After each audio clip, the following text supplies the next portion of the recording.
Good evening, everyone. Welcome to another hybrid version of our Heritage Wilmot meetings. I'd like to start off with a territorial acknowledgement read by Colleen Herner. We have gathered in Wilmot Township on the traditional territory of the Neutral, Anishinaabe, and Haudenosaunee and Mississauga peoples. We also want to acknowledge the importance of the Dish with One Spoon Covenant, a peace agreement made between Indigenous nations before the Europeans arrived. It characterizes our collective responsibility to each other and Mother Earth. We should take only what we need, leave enough for others, and keep the dish clean. By acknowledging this covenant and the First Nations, Métis, and Inuit peoples, we are reminded of our important connection to this land where we live, learn, and work together as a community. Thanks, Colleen. Next item up is the minutes of previous meetings. We have a recommendation that the minutes from the December 12th meeting be adopted as presented. Do I have a mover for that? Al, second. Patty? Any comments, questions, revisions? All in favor? That is carried. Next item is disclosure of pecuniary interest under the Conflict of Interest Act. Do any members have any conflict to declare? Seeing none, then we can move on to Heritage Wilmot business. First item is 84 to 88 Huron Street, replacement of windows. There's a recommendation from staff to endorse the proposed window replacement as presented in report HCAC 01-24. Cameron, did you want to speak to that item? Sure, yes. Thank you, Nick. So the report before the committee tonight summarizes, again, a proposed window replacement at 84 and 88 Huron Street in New Hamburg. So the property was constructed circa 1890 and originally as a newspaper office, and then more recently it was home to Heritage Pet and Garden. Heritage Pet and Garden closed in late 2022, and then since then it's been vacant with the owners of the property looking to find a new tenant since then.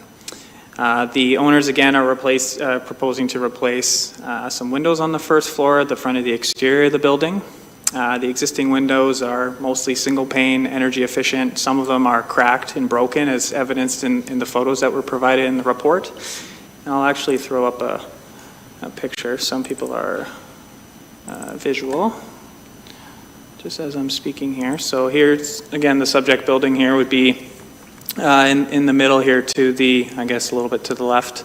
So I'll just zoom in slightly here. So again, the upper story windows were replaced approximately 15 years ago by the same contractor who's proposed to do the work on replacing the lower story windows. And none of the architectural features are proposed to be changed or covered. The scope of work again is simply to replace those windows on the front exterior of the building on the lower level. The windows will be replaced with a divided window replicating the larger picture frame window with small upper windows. And I'll throw up a graphic as well showing that. It was included in the report. So you can see here that there is a section of window that is proposed to be covered with board and batten siding, and then the existing storefront window will be subdivided with a smaller picture window on the upper level. So board and batten has been utilized in other nearby buildings in the district, such as the neighboring 82 Huron Street, which I'll again pull up on the photo. It's proposed to follow the existing color schemes of cream and chocolate, and installing board and batten in these select areas is not a permanent solution, so it is reversible if a new owner of the building would be desired to take a different route and put in and kind of replace those windows. So the owners are proposing to replace the trim around the windows with aluminum cladding to improve maintenance. They have attempted to paint the exterior several times but have encountered issues surrounding maintenance. You can see here in the photos that there is significant flaking of paint on the wood trim, so they've run into prolonged issues with maintenance. And so the aluminum and vinyl cladding is common around the Heritage Conservation District. It's present on other buildings such as the Imperial. So this isn't introducing a material type that isn't already seen within the district. So staff feel that it is an appropriate replacement because of its maintenance-free conditions. Staff are of the opinion that these window replacements, it's not going to significantly change the facade of the building or the overall appearance, and it's going to mark an improvement to the building's appearance, and hopefully through some of these improvements to the site would help to secure a new business in there, because again, it's been vacant since late 2022.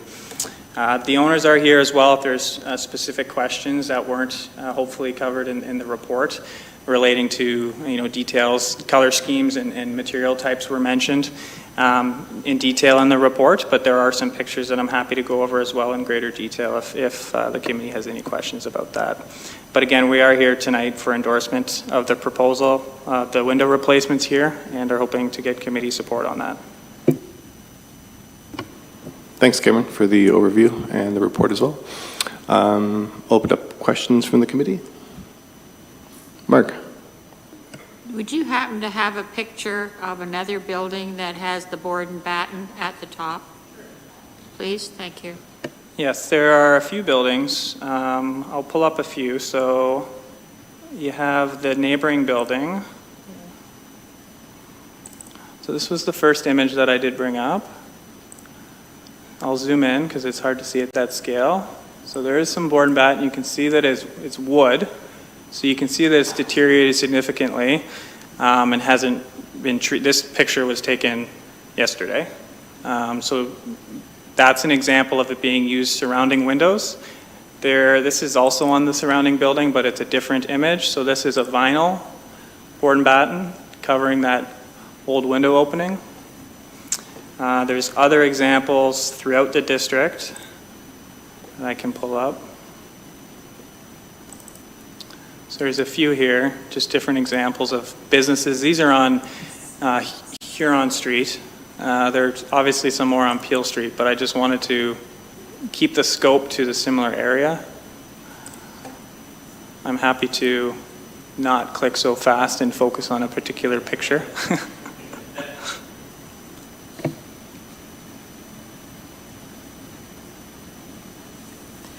Okay, if I can make one comment. What you've got right here is board and batten done in vinyl. What you've shown the other ones are V-groove boards. The batten isn't there. Do you know what I'm saying?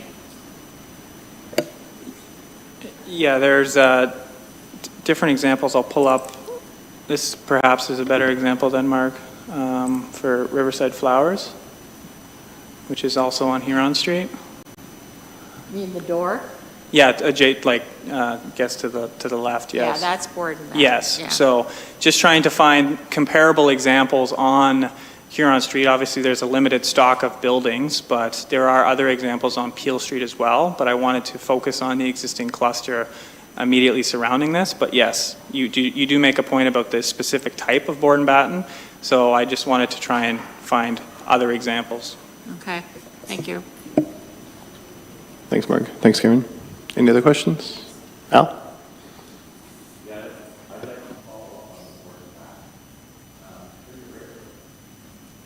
Okay, sorry, thought it was on. I'd like to follow up on the board and batten comment. I think it would look, the board and batten I don't think it's going to look right.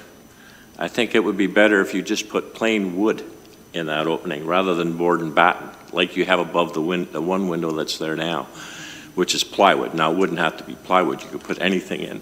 Because when you are going to look at that, you're going to see the board and batten, and that's going to be the thing that leaps out at you.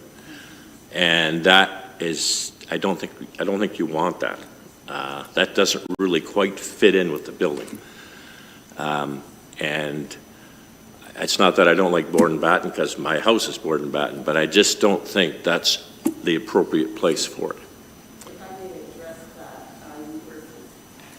that, Go to the. Sure. Yeah, if you don't mind coming up to the mic, then we can hear you better. okay, is it on? I think you have to push the button at the front there. Where's the button? On the base, Marilyn. Microphone is on, it says. Okay. Oh. Okay, so that area above the door, that's the flat, that is always covered with a sign, so you don't see that flat part there. As to putting wood that is a major problem in the area where there is any opening or that. It might work up there, but that area gets baked, and that's why the paint isn't staying on, and I know paint.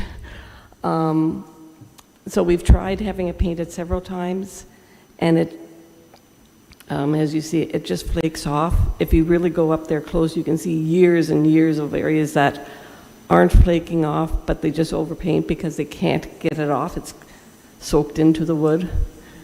So we really would like something maintenance-free. So even just going straight vinyl, we're fine with. Board and batten was that, but If you look at the Heritage District study, vinyl is not a compatible, it's not a historic material. And so it's just not recommended in the plan, because the idea is to use material that's historically accurate to what's there. oh, I love my wood too. It's the matter of keeping the upkeep. And like I said, if that above those windows, if it's just straight wood and it's not surrounded by glass, it might hold up, because the other trim work holds up when it's not surrounded by the doors and the windows. I think that makes a higher heat on the paint around it. If you look at it where the, yeah, if I could have our picture up there, yeah. If you look above the main door, the paint up around there has not deteriorated, Yeah. because it's not surrounded with the glass. Yeah. And That's my theory. Yeah, that's where the sign would probably go That is anyway. where the sign is, but the paint that is up That's and probably around. another reason why the paint hasn't deteriorated, because But it's been even covered down a with little sign. bit lower, yeah. Yeah, yeah, Yeah, but anyhow. yeah. Well, I just, Mm-hmm. that's what you're going to see. That's what your eye is going to focus on, because it's different. And I'm not sure that, I mean, from a personal perspective, I just, Yeah. I don't feel comfortable with board. I think that's what with they board have in batten. front of the vet door, above the vet door, is it board and batten there too? Yeah, well, that was done a long time ago, I think before we had the, Oh, the plan in place. okay. So, I mean, going forward now, we're trying to, the whole reason behind the district plan is to preserve the areas as best we can. And that's why the guidelines are with the plan. So I definitely, I mean, nothing personal, but I'm not a fan of board and batten in that particular usage. Yeah. Now, the other question I have, and I know you said you've had difficulty painting, but it sure would be nice to, keep your window frames rather than pull them out, because they're nice wood. I looked at them. I couldn't get inside. I was there today. They appear to be quite solid, more solid than some of the windows I have in my place. But Again, what it comes down to me, I'm very embarrassed by the look of this place, and believe me, we've fought with this thing. And it's been professional painters that have done it. It doesn't last. yeah. And if you've been in the store, but if you've had to stand in front of those windows, you bake, as I said. It's just the nature of the positioning and the direction of it. We want it to look good and make it easier to look good. That's why we're proposing that. Okay. Yvonne? Stay where you are. Okay. I agree with the comments about the board and batten, and when I was reading the description, I was also looking at, can you look at the top window, show what the top windows look, yeah. So right underneath the arch, is that wood, painted wood, or what is that? That is painted wood. Is that, okay. That is painted wood. And has it held up fairly well? Yes, because it does not have the glass right there. Oh, because it's you're talking about That with is- the glass backing? Is that what you're considering? That's my theory. the That issue? glass brings so much heat there Okay. that it just deteriorates the paint that's around it. Because when I was looking at it, aesthetically, it would be a nicer visual balance to have above the bottom windows similar to what's on the top windows. It would give a nice balance with the top and bottom.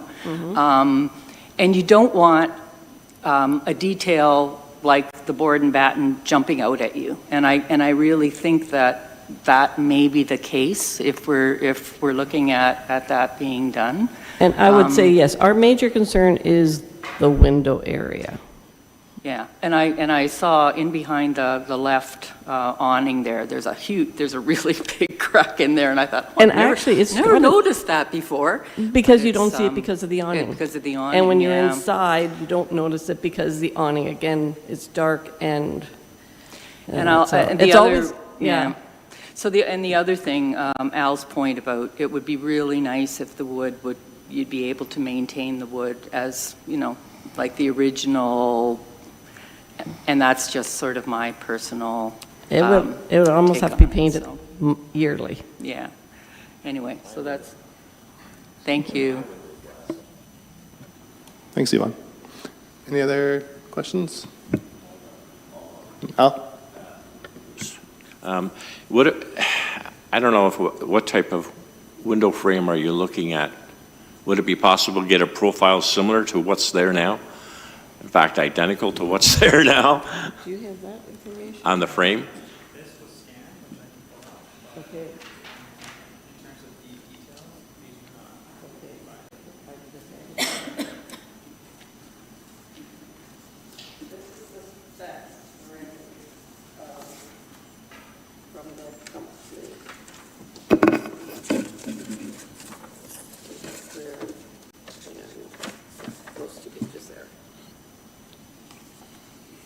So it looks like it would just be a flat window.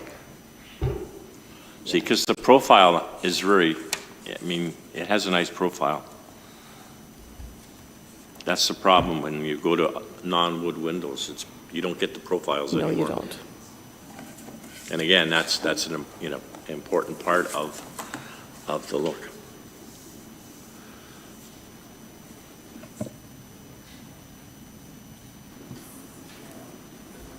Any other questions, comments? Yeah, the windows at the top are from the same company. Like you said, the same contractor was the one that has given us the quote and got it from the same company. So it would be basically like that. So it'd be a similar look to the top windows? Yes, it would. Just you have the one big pane instead? Yes, that's correct.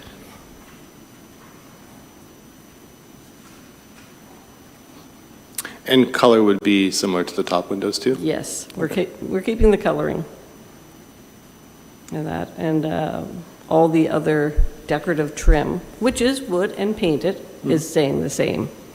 And we'll have to maintain that too. So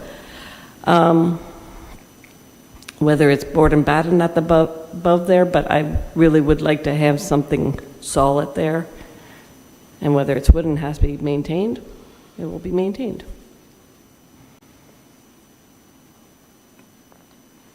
Al? I don't know, this is all under one motion, right? Would it be possible, I don't want to, I think we need I don't think I can't support the board and batten, but I don't want to defeat the whole thing by, so I'm not too sure how we handle that. The board and batten was what was our contractor just proposed to us. We hadn't presented that. We had sort of said that we'd probably do siding up there. But it probably is a moot point to us as to what goes up there. I think for me, I don't really have a preference over the board and batten or vinyl siding. It's all reversible anyway at some point. Yeah. I personally and- like board and batten, but And the color of it would be the same as the windows? yes. Okay. Okay, Patty? So when I looked at it and it said board and batten, I thought it meant board and batten as what I would interpret to be, that would normally be wood. We're talking now, this is a An aluminum or a vinyl? Of vinyl. Okay. And what we were showing on the flower shop, was that vinyl as well, then? Was that the flower, what was that The picture? flower shop, Riverside Flowers is wood. I can pull that back up. You mean the stairwell, Patty? No, this one, yes, he's got it, Cameron. That's a vinyl interpretation of board and batten, then? This that- is wood. That one is wood? That is wood. Okay, that looks nice. Anyway, I think it's great that you're keeping it up. So to. certainly, that's a very positive Like this, thing. that we're decorating the windows just to make it look happy, too. Like, Right. Yeah.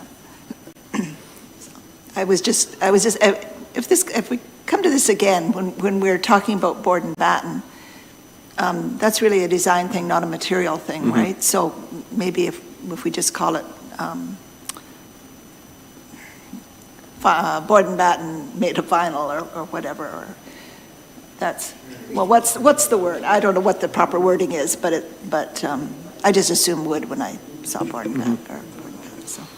So I guess we could support the recommendation, but then modify it to say that, to specify material or type for the top of the windows, if that's what. okay, I'm being Inclined. corrected, that's supposed to be aluminum. Aluminum. Yeah, was Okay. the material he said. Okay. That's why there's more than one of us here.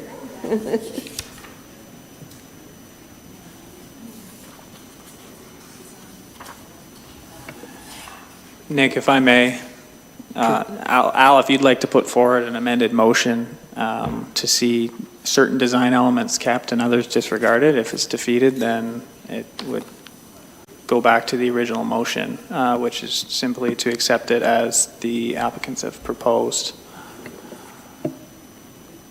Patty? And I'm wondering about trying this as it is, and then they'll do the best they can. I'd be happy with that. And then, can we come back and do an amendment?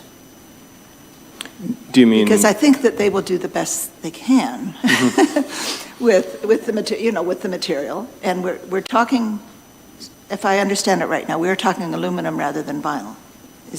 Do I understand that right? Yeah. Yeah. Correct, that is correct. I know.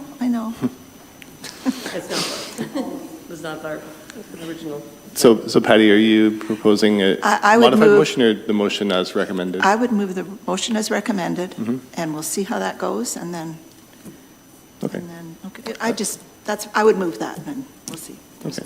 A second, Colleen? All right. Any comments, questions on that?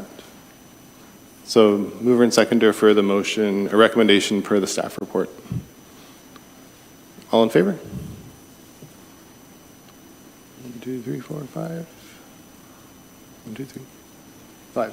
Yeah, that's carried because we have 9. Pardon?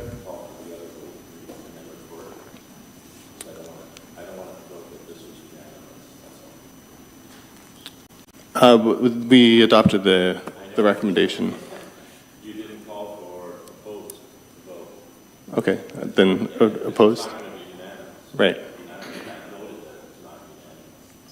I guess I was understanding that the 5 who supported, we jot those down. So then opposed? Al and Mark? Great. I will ensure that that's accurately documented in the minutes, Thanks, Cameron. separated for who was in favor and who was opposed. Sorry, Al, I didn't understand what you were trying to do there. Yeah. Can I just have that clarified as to what you're saying we do now, or don't do? So the recommendation that was in the staff report was adopted. Okay. Yeah. Okay, so we can go ahead with it, and we will double check with our contractor about the upper part and how it would hold up. Okay. Patty?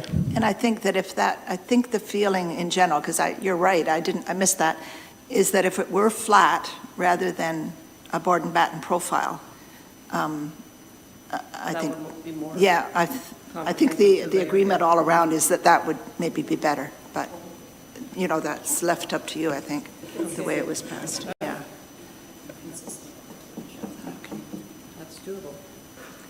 Thank you both for your time. Thanks for coming.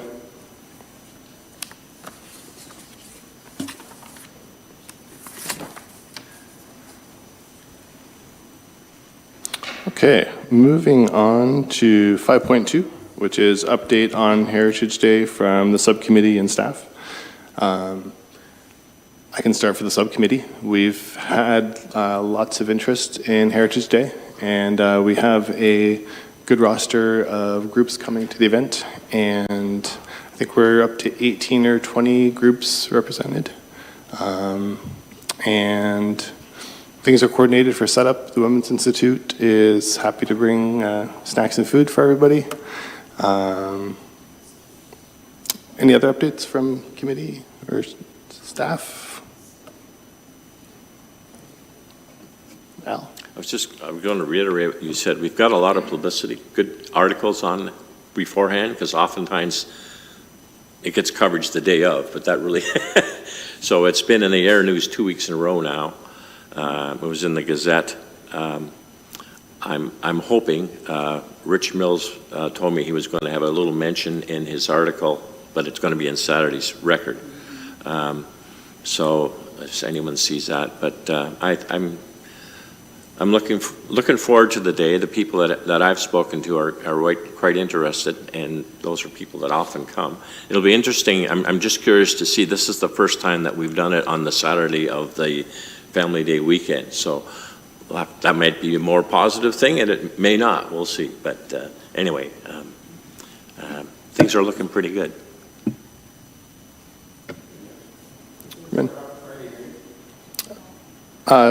We'll be doing setup of tables and such during the day, Friday, like Friday afternoon. Is it 1 o'clock we get in, Sherry?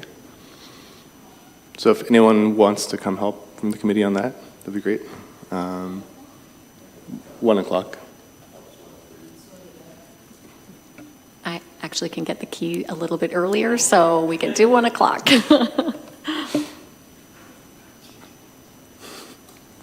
Yeah, so we were planning on setting up tables on that Friday afternoon so that everything's ready.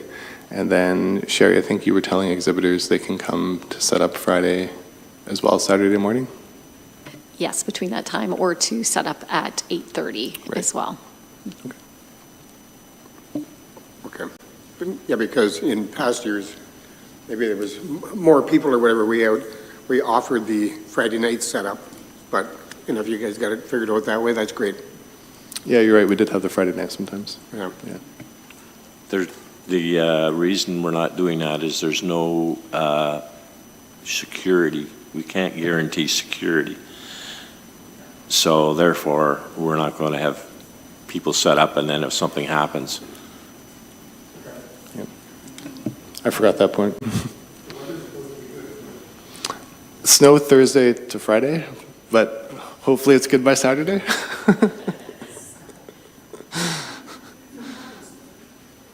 But I think Saturday is supposed to be good. Yeah. Anything else, Cameron? I was just going to echo Al's earlier comments about engagement. It seems to be going fairly well. Just update the entire committee in terms of what's been done. So we've, some members of the committee have also posted copies of the posters around kind of the downtown New Hamburg core.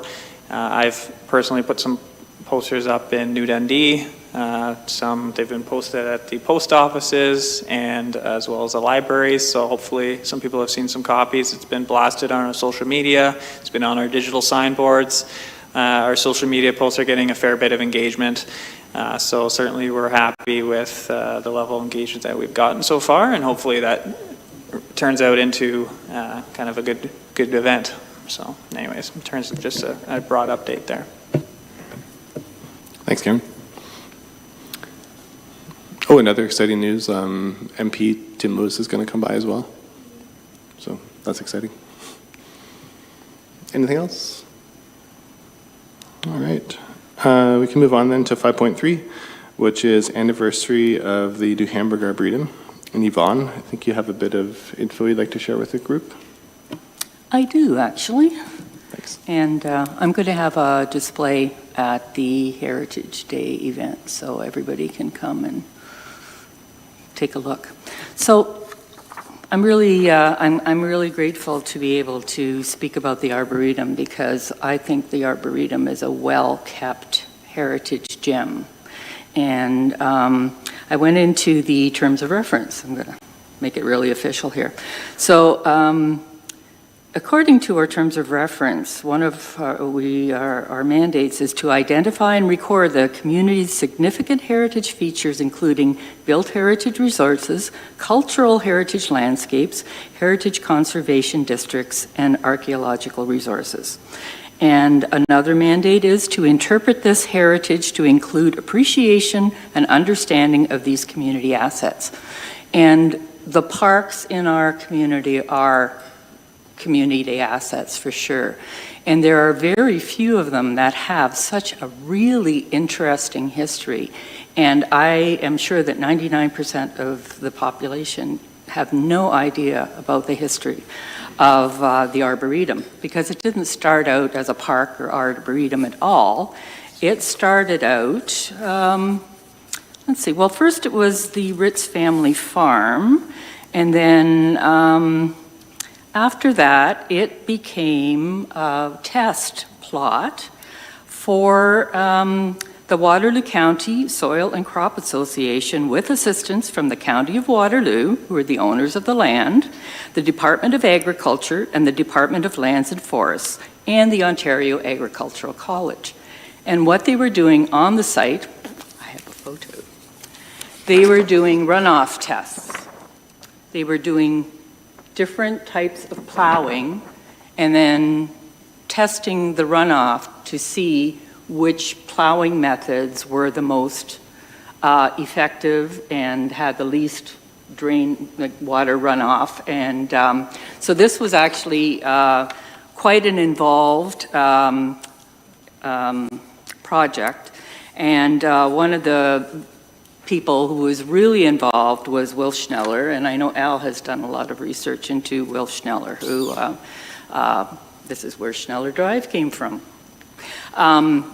So he was part of this, and one of his jobs was after a rain, he would go scurrying out and he would be doing the measuring of the runoff in the containers that are at the bottom of the slope.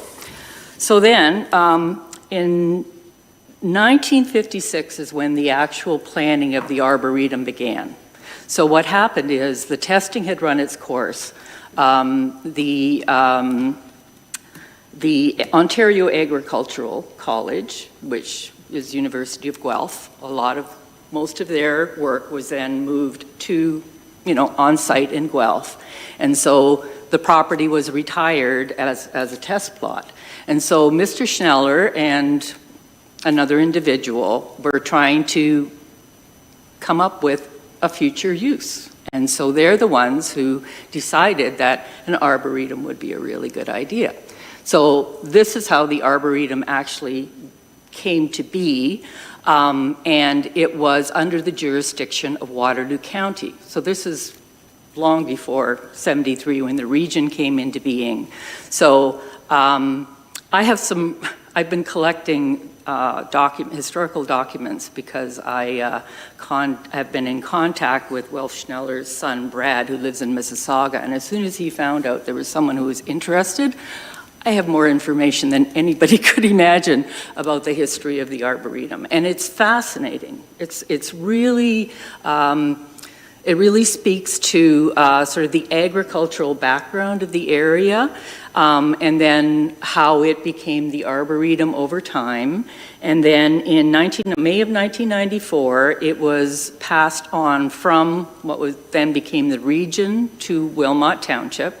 And so 2024 is the 30th anniversary of that happening. And so I thought it's a nice round number, and maybe we can give it some attention and really focus on the history of it. I mean, it's a beautiful park, and people say, oh, arboretum trees, that's really nice. But there's so much more to it, and it's a really important historical piece that is often missed.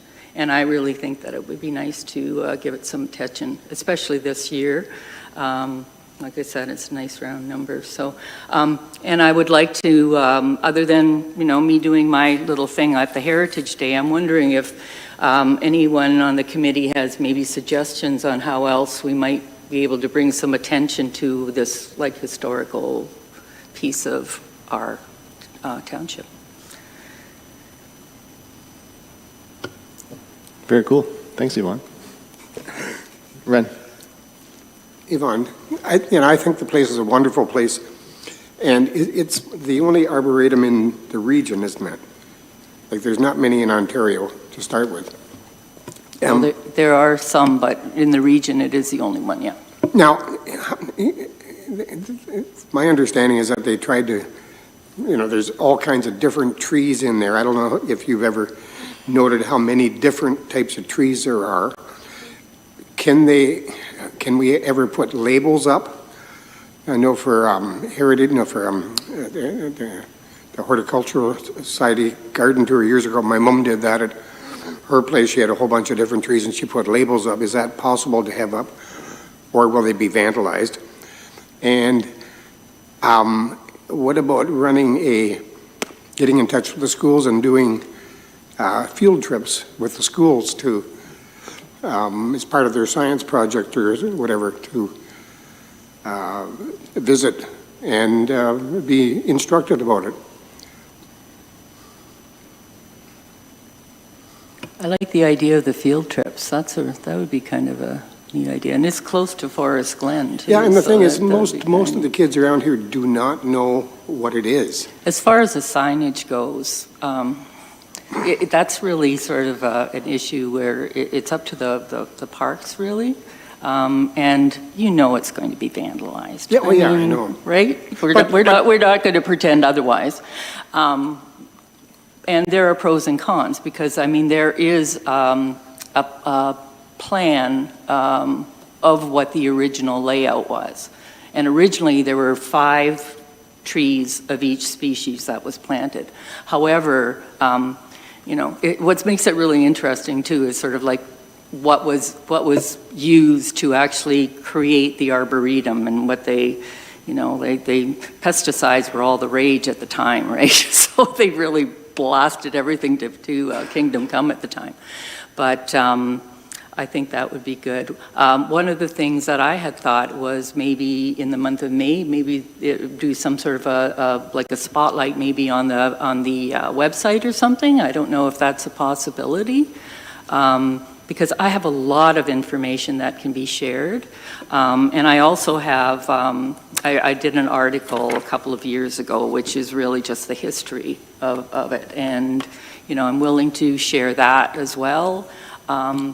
Like what I have is definitely, and I'm sure Brad Schneller would just be over the moon that we're focusing. Because you couldn't get rid of him. He would be, yeah. Well, and he actually, and this is one of the things that Sherry is going to be bringing along. It's on her list because Brad donated some of the original signs that were part of the Arboretum. When is Arbor Day? In May?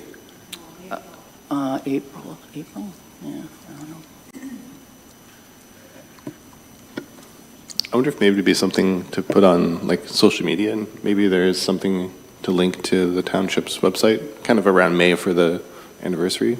Would be neat. Sherry? Yeah, we'd be happy to under the castle and then tag the township for them to share as well. Cool.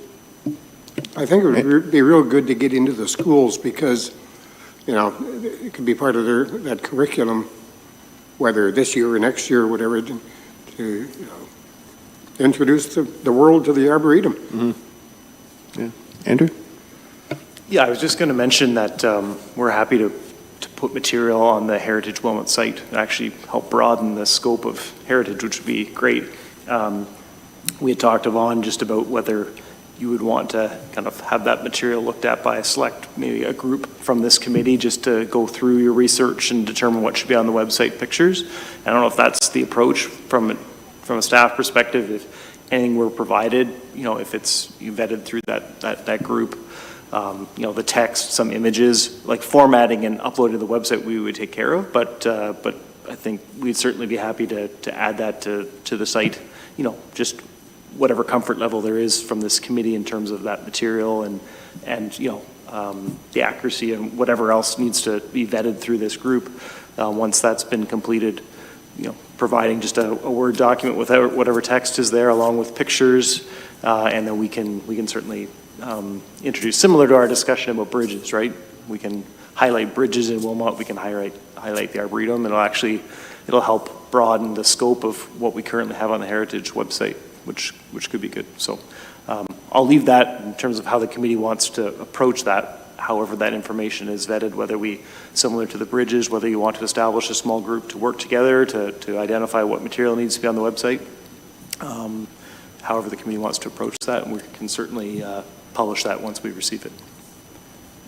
Great, thanks, Andrew. Ben?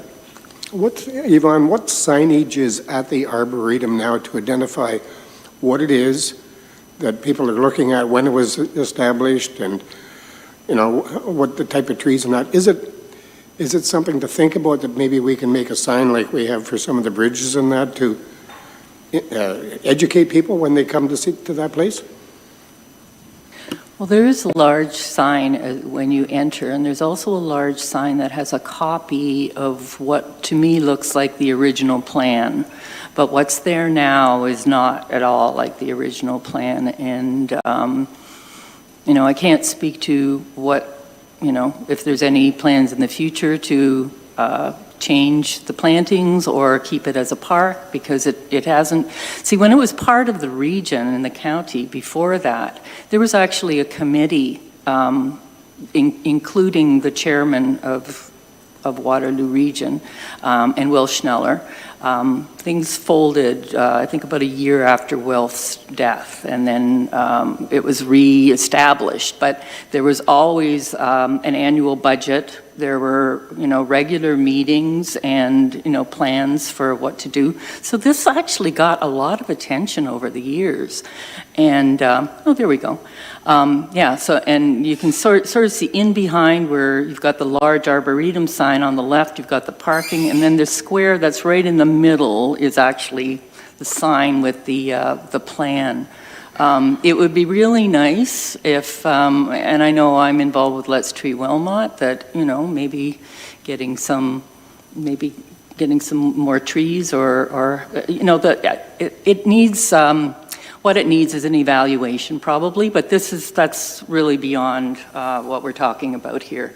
But I would be really happy to sit down with people and show you all the stuff that I've collected from Brad Schneller, and then maybe come up with because there's a lot of information, and just decide what might be appropriate for the space to put on the website, and just get people maybe educated and maybe appreciative of the history behind what most people just see as a park, which is actually much more than a park, right? So. Thanks, Yvonne. You've got me hooked. I want to learn more. Al?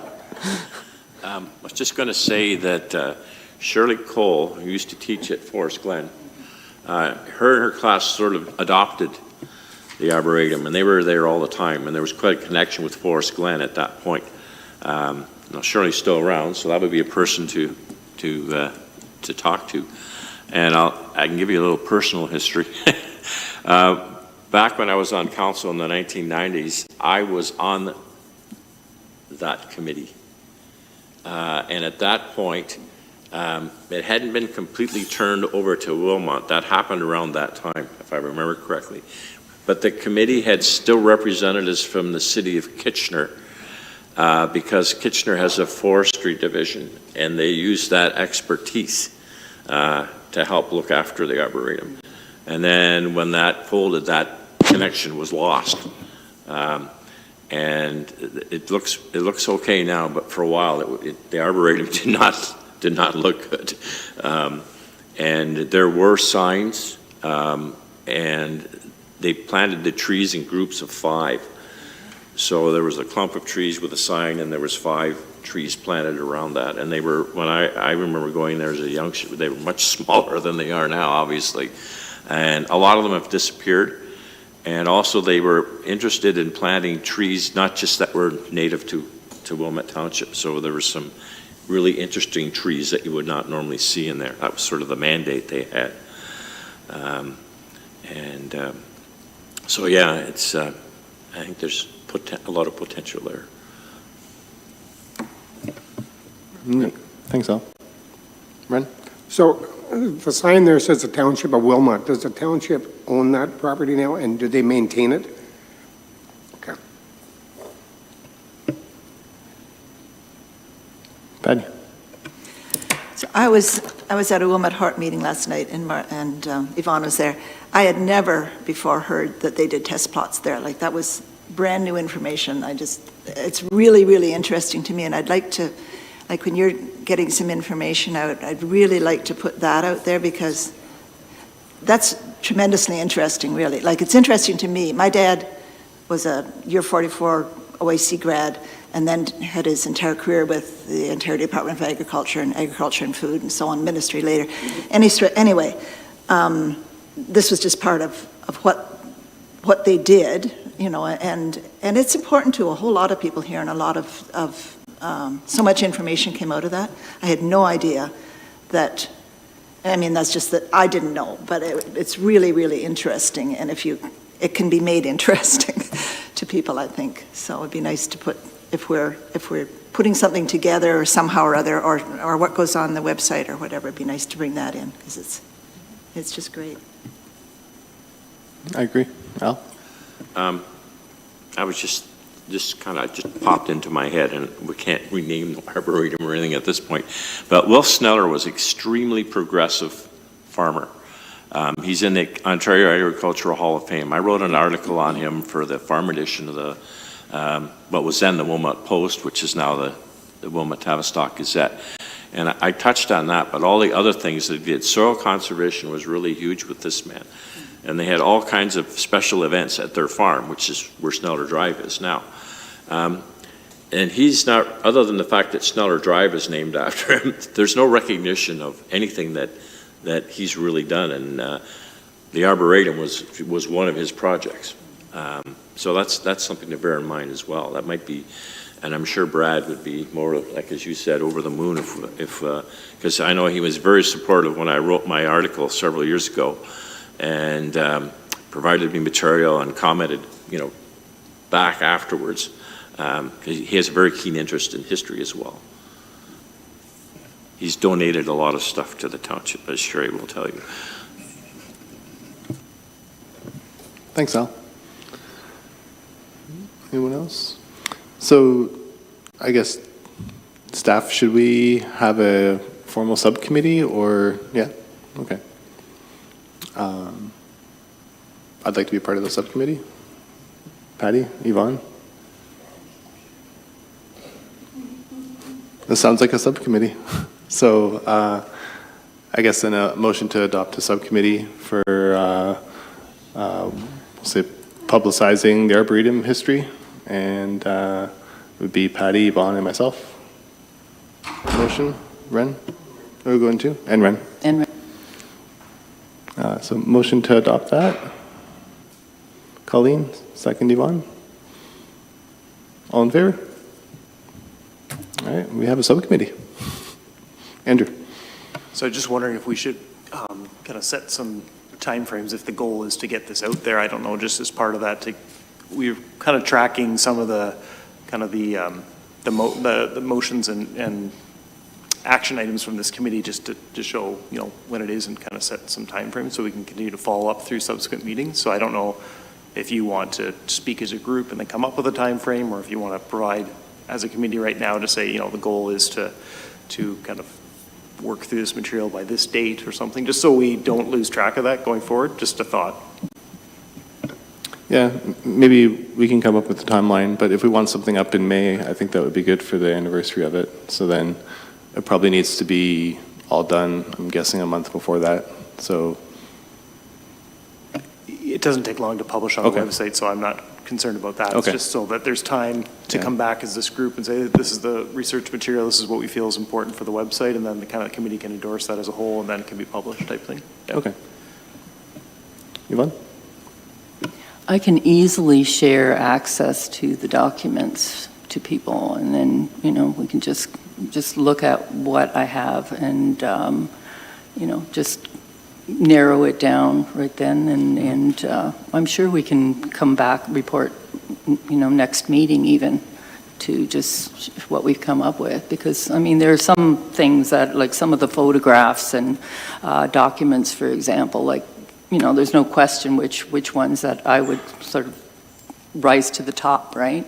But yeah, I don't think it would take a lot to pull that together. It'd be really great to see that.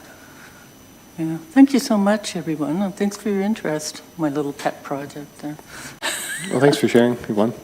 So if we come back next meeting, we'll meet between now and then come back with the summary. So I was just going to suggest, if that is the time frame, we're happy to, and I'm looking to Cameron to assist with this, but we can end up putting up the information on the website but not publish it, so we can actually show it at the committee what it would look like on the website with the material there, and if it's endorsed, then we literally just have to publish it the next day.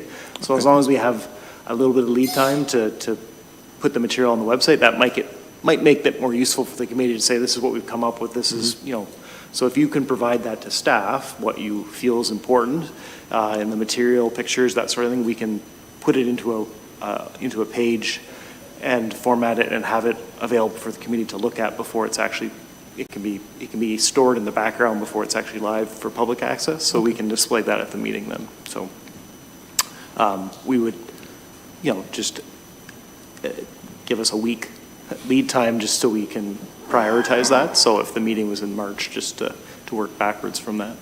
Okay, that'd be great. Any other thoughts on that? All right, thanks everyone. Next item on the agenda was Castle Kilbride business, and we had 6.1 was Castle Kilbride year and summer report, and there's recommendation to endorse the report, HCAC 02-24.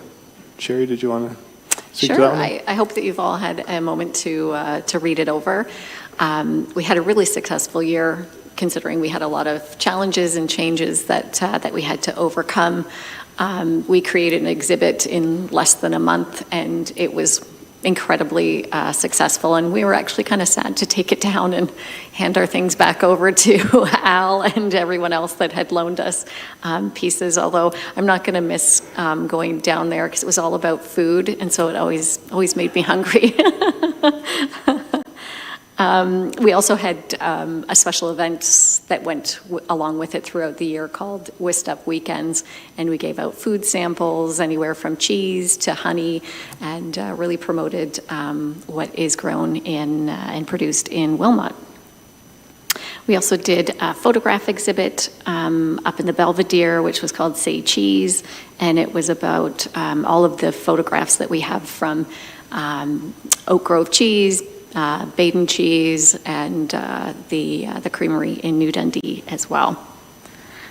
We also did a special exhibit over at the WRC for the 70th anniversary of the New Hamburg Junior Hockey. And that was incredibly successful, that we had all kinds of donations that came in after that.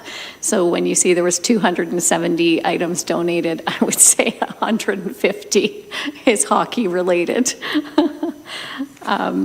We also did a full slate of events. We did a lot of our traditional ones, and then we added a new one which people had been asking for years, which was the Sugar Plum Tea Party. And so we're going to be doing that again this year.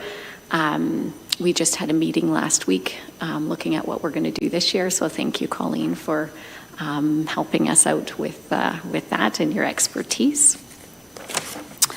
Our stats were really good as well. It was not as good as 2019 because we had more concerts in the summer, and that's what contributed to that high number, but I'm still pretty proud of all the people that came through the doors. We also had filming at the castle. Previous to this year, we had only had two film companies that had come through here, which was CBC's and with an E. And so this year we went in a different direction with Ghosting and CBC, and I don't know if anyone's had a chance to see that yet, but please take it as lighthearted and fun. And then we also had episode 5 of Dixon and Bruce, which is called The Ghost in Castle Kilbride. And if you didn't see the premiere at the KPL in November, it's actually going to be there this weekend at Heritage Day. He's going to show the full episode on repeat. So we're quite excited to have that there. It was really nice to sit in the audience to watch that and just be amazed and say, wow, like we work there, Taylor. It was beautiful. He did a beautiful, beautiful job.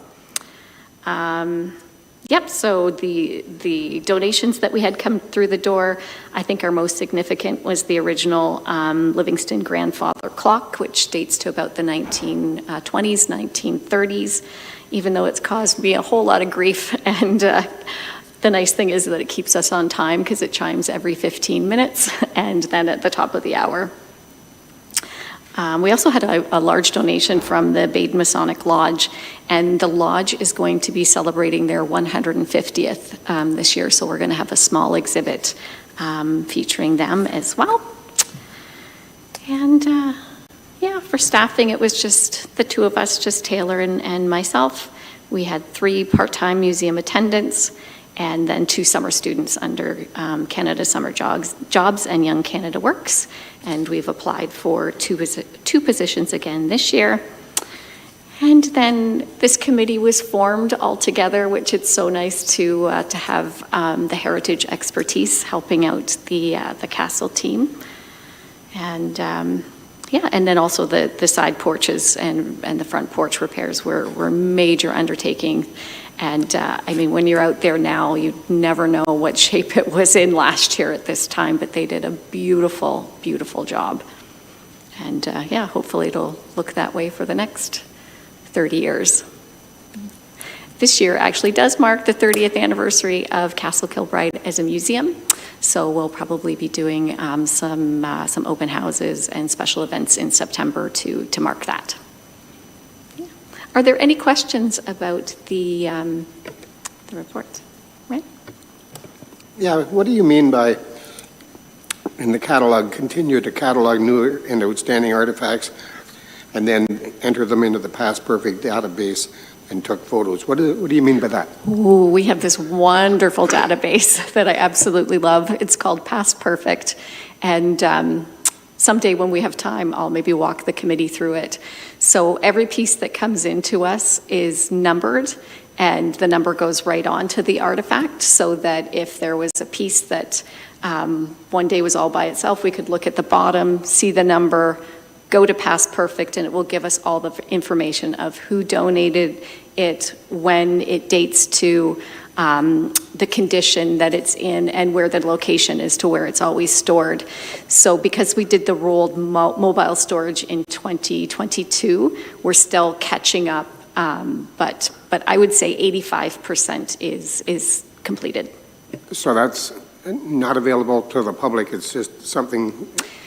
It can be made public. We're just not at that point now, but like the Waterloo Region Museum, they have theirs made public as well, and it's so nice too between museums. So I can ask their collections manager, Stacy. I can say I'm looking for a bottle that came from New Hamburg. Do you have one? And she'll go through the collection and she'll find me anything that came from New Hamburg. So it's quite handy to have. Mm-hmm. Thanks, Sharon. Yvonne? Yeah, I think it'd be really interesting to, if that Past Perfect were available online. I think it would get used for sure. And I'd also like to congratulate you and all the staff and volunteers at the castle, because I took a friend through, because I'm on the committee, right? And I'm like, oh, well, let's go tour the castle. And so it was set up for Christmas, and it was just marvelous. It was just marvelous. And we were able to go through and just really appreciate how well tended and how well presented everything was, and really, really enjoyed it. And I really commend everyone for just a wonderful job on that. Thank you very much. We really appreciate that. Thanks, Yvonne. Yeah, it was neat reading through all the stats and seeing all the visitors that were there. It was a busy year, so it's a good summary. So we had staff recommendation to endorse the report. Could I have a mover for that? Councillor Martin, second. Yvonne, I think your hand was up first. All in favor? That's carried. Next item is 6.2, activities update from Castle Kilbride. And there was a recommendation to receive the report for information purposes. Sherry, did you want to talk to that one too? Thank you. Because we didn't meet in January, this also includes December in there, so it was all Christmas, Christmas, Christmas. And again, I'd like to thank the Herner family for kindly donating their Dickens Village. Also, those numbers from 2018 had to do with the second year that the Dickens Village was on display. It's incredibly popular, and so we thank them very much for their kindness. Yeah, we had lots of school programs that came through, and some group tours as well. And yeah. Oh, yes, the original bonnet that came in. This one is absolutely fascinating. So it was sold at the 1988 auction, and it's in its original wooden box, which has in pencil written James Livingston, Baden, Ontario. And it's a gorgeous bonnet that just has like fake lily of the valley on it. And it's spectacular. I'm really thrilled with that donation.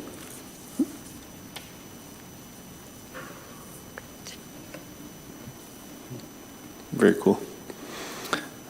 Again, I like the visitor stats are amazing. It's a popular place. Any questions or comments from the committee? All right. So we had a recommendation to receive the report for information purposes. A mover for that motion, Al. Second, Patty. All in favor? That's carried too. Moving on to number 7, announcements, info sharing, or items for next meeting. Anything from the committee? Al? I got 3 items. The first 2 are real quick. Just to the Wilmot Heritage, or the Wilmot Tavistock Gazette is doing a heritage edition this year. I think it's coming out this week. So look forward to that. Interesting article on the Hazel Bridge. Also, I have a bit of a sad news to report. Sad in a way, but good as well. St. James Lutheran Church in Mannheim, the building's been sold. The congregation had its closing service there on Sunday afternoon. So I was there representing my church in New Hamburg, Trinity. It was a very moving day and mixed emotions for the people that were there. There were people that hadn't been there for years, so it was a bit of a reunion, but at the same time it was it wasn't a jump up and down and be happy day. But the good news about this is it's going to continue to serve as a place of worship because it's been bought by another faith group, and they're going to use it as a worship space, and they're also going to continue to operate the cemetery. So the church, the congregation dates back to 1848, so it's been around for a long, long time. And unfortunately, it's sort of indicative of our time. A lot of these small rural churches are closing because they don't have the membership anymore to sustain the property properly. And the third item is I forwarded this item to Nick. It came up from the Architectural Conservancy, and they have a petition going around to see if the provincial government will extend the date for the end of the registry, and they're asking people to take action. So I forwarded it to Mike or to Nick, and then I'm bringing it forward here as a piece of information. Whether we want to try to take any kind of action on it or not, we can discuss that. Thanks, Al. Yeah, I don't know if anyone else has seen it from the ACO as well, but it was related to the 2-year expiry for properties on the Heritage Act. And as Al said, they're looking for support to send to the province to extend the timing for municipalities to, I guess, keep their existing heritage registers for longer than the 2 years. So, yeah. Yvonne?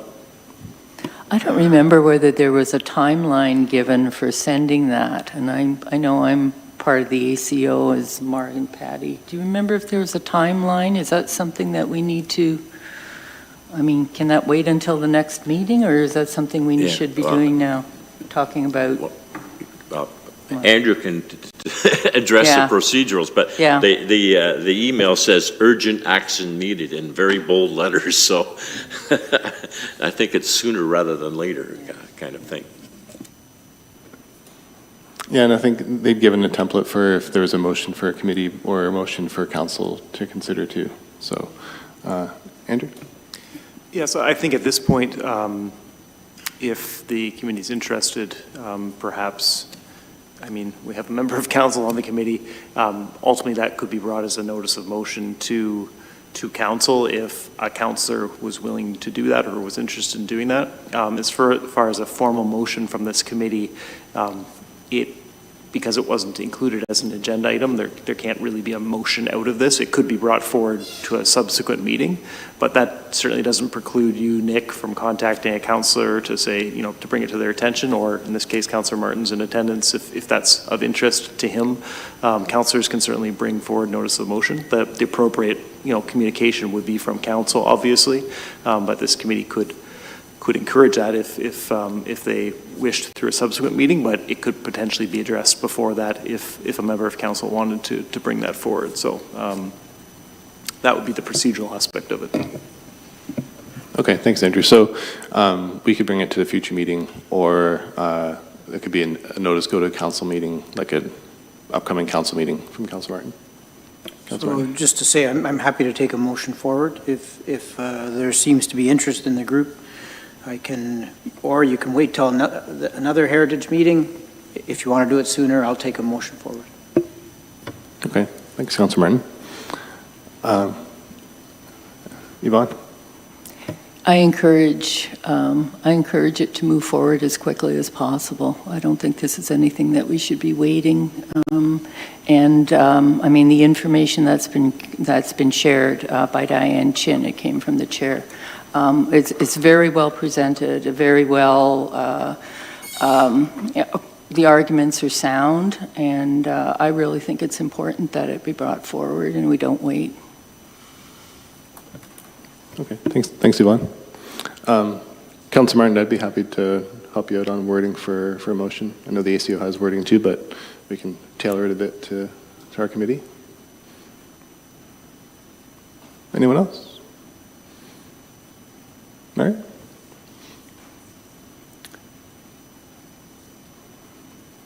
Great. Any other announcements?